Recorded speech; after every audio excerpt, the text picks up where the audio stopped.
some news out of Seattle about Jadeveon Clowney, and that is that the Seahawks apparently have given up any thoughts of signing him, which bodes well for the Cleveland Browns if they want him, although there's a couple obstacles there. But bodes well for them, however, because, for a couple of reasons. Number one, do you want Jadeveon Clowney? I mean, I'd like the healthy Jadeveon Clowney who blasted the Michigan running back. That would be nice.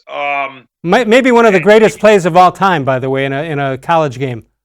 Yeah, and I'd like the Clowney who flashed incredible performances, or flashed his skill set in Houston.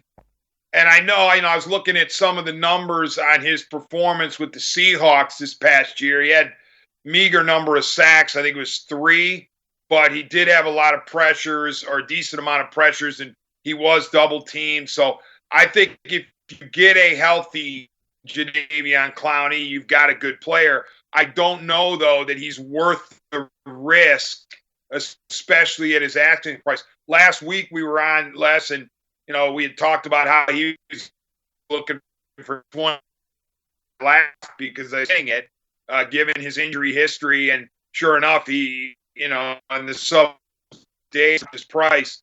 So it depends really on what a team is willing to pay, but I think there is a hedge that has to be made because of his injuries. All right, he's played 6 years in the league. He's only played all 16 games in one of those years. ESPN Seattle host John Clayton, you know him from ESPN, he laid out a reason why there's a holdout in the Browns' pursuit. Number one, it's money. We were talking about $20 million a week ago. He lowered that to $18 million, and I got to believe since there's not that many suitors, he's going to have to lower it again. He did play for $15 million last year. And the Browns still have plenty left on the cap space if they want to get him.